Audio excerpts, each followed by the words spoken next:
Hi friends, welcome back. ഇന്ന് ഞാൻ വന്നിട്ടുള്ളത് ഒരു നാടൻ കറിയായിട്ടാണ്. വളരെ സിമ്പിളാണ്. ഒന്നോ രണ്ടോ ഇൻഗ്രീഡിയൻസ് വെച്ചിട്ട് ഇത് തയ്യാറാക്കാൻ പറ്റുന്നതാണ്. വീട്ടിലുള്ള സാധനങ്ങൾ മാത്രം മതി നിങ്ങൾക്കിത് റെഡിയാക്കാൻ വേണ്ടിയിട്ട്. ഈ മണ്ഡലകാലത്ത് നമ്മളെല്ലാവരും അധിക പേരും പച്ചക്കറി ആയിരിക്കും അല്ലേ. വ്രതമെടുക്കുന്നവർക്ക് ഓരോ ദിവസവും ഓരോ പച്ചക്കറി ഉണ്ടാക്കേണ്ടി വരുമല്ലേ. അപ്പോൾ ഒരു ദിവസം നിങ്ങളിതൊന്ന് തയ്യാറാക്കി നോക്കുക. വളരെ സിമ്പിളാണ്. 2 ദിവസം പുറത്തിരുന്നാലും ഈ കറി കേടാകുന്നതല്ല. ഇനി ഒരുപാട് ഉണ്ടാക്കിയിട്ട് നമുക്ക് ഫ്രിഡ്ജിൽ സൂക്ഷിച്ച് വെച്ചാലും കുഴപ്പമില്ല. ഓഫീസിലൊക്കെ പോകുമ്പോൾ ചോറിൻ്റെ കൂടെ ഒരു ഒഴിച്ചുകറി ആയിട്ട് ഇത് കൂടെ കൊണ്ടുപോകാവുന്നതാണ്. എന്നാൽ വീഡിയോയിലോട്ട് പോകാം. ആദ്യം തന്നെ ഒരു 6 നീളത്തിലുള്ള പച്ചമുളകാണ് എടുത്തിരിക്കുന്നത്. ഇതിൻ്റെ നെട്ടി ഒന്ന് മാറ്റിക്കളയാം. ഈ ഒരു വീഡിയോ നിങ്ങൾക്ക് ഇഷ്ടപ്പെടുകയാണെങ്കിൽ ചാനലിൽ ലൈക്ക് ചെയ്യാനും സപ്പോർട്ട് ചെയ്യാനും മറന്നു പോകരുത് കേട്ടോ. ഇനി നന്നായിട്ട് നെട്ട് പോക്കിയതിന് ശേഷം ഇത് നെടുകെ കീറിയെടുക്കാം.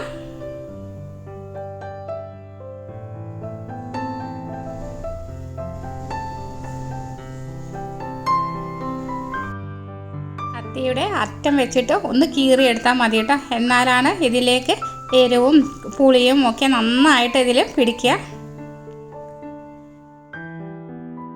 എല്ലാതും ഇതേമാതിരി ചെയ്തെടുക്കാം.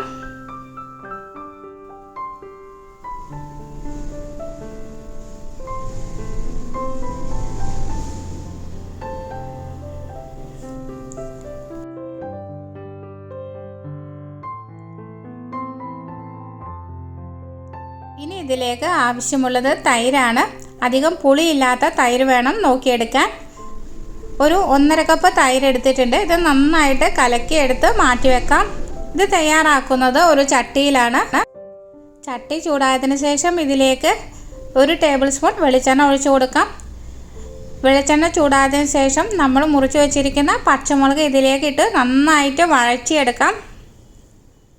പച്ചമുളക് നന്നായിട്ട് വെളിച്ചെണ്ണയിൽ റോസ്റ്റ് ചെയ്തെടുക്കണം.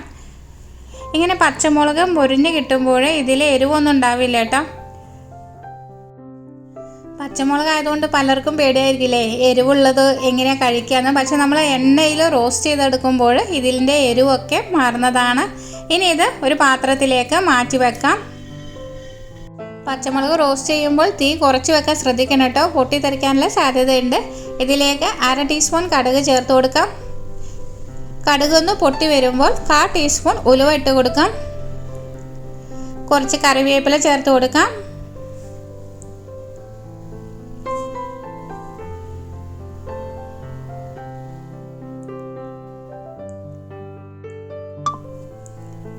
രണ്ട് 3 വറ്റൽമുളക് ഇട്ട് കൊടുക്കാം.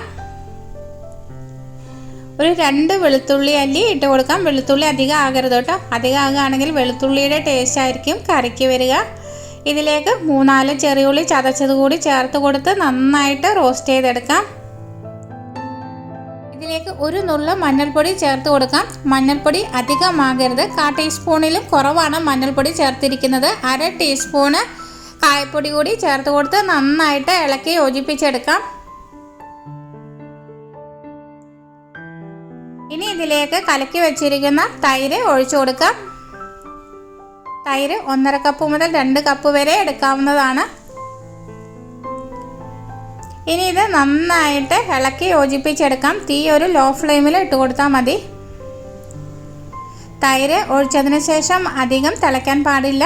അതുകൊണ്ട് തന്നെ തീ ലോ ഫ്ലെയിമിലിട്ട് നന്നായിട്ട് മിക്സ് ചെയ്തെടുക്കാം. ഏകദേശം മോരുകറിയുടെ മാതിരി തന്നെയാണ് ഈ കറിയും. പക്ഷേ ഇതിൽ കായപ്പൊടി ചേർക്കുന്നത് കൊണ്ട് രുചിക്ക് വ്യത്യാസമുണ്ടായിരിക്കും. ഇതിലേക്ക് ആവശ്യത്തിനുള്ള ഉപ്പ് ചേർത്ത് കൊടുക്കാം. ഉപ്പ് ചേർത്തതിന് ശേഷം നന്നായിട്ട് ഇളക്കി യോജിപ്പിച്ചെടുക്കണം.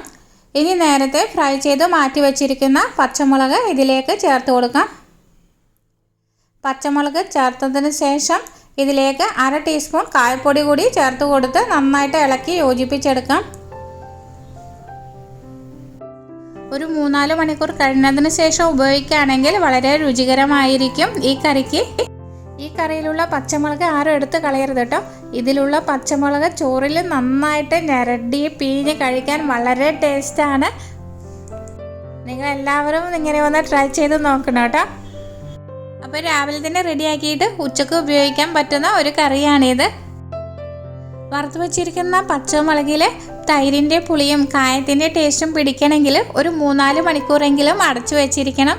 ഈ കറി നിങ്ങൾക്കെല്ലാവർക്കും ഇഷ്ടപ്പെട്ടു എന്ന് വിചാരിക്കുന്നു. ഇഷ്ടപ്പെടുകയാണെങ്കിൽ ലൈക്ക് ചെയ്യാനും നിങ്ങളുടെ ഫ്രണ്ട്സിനും റിലേറ്റീവ്സിനൊക്കെ ഷെയർ ചെയ്ത് കൊടുക്കാനും മറക്കരുത് കേട്ടോ. പുതുതായി ഏതെങ്കിലും കൂട്ടുകാർ ചാനൽ കാണുന്നുണ്ടെങ്കിൽ ചാനലിനെ സപ്പോർട്ട് ചെയ്ത് സബ് ചെയ്യാനും കൂടി മറക്കരുത്. വലതുവശത്ത് കാണുന്ന ബെല്ലൈക്കൺ ക്ലിക്ക് ചെയ്ത് ഓൾ എന്ന് പ്രസ് ചെയ്താൽ മാത്രമേ ഞാനിടുന്ന അടുത്ത വീഡിയോയുടെ നോട്ടിഫിക്കേഷൻ നിങ്ങൾക്ക് ലഭിക്കുകയുള്ളൂ. അടുത്ത നല്ലൊരു വീഡിയോയുമായി വീണ്ടും കാണാം. Thank you for watching. Bye bye.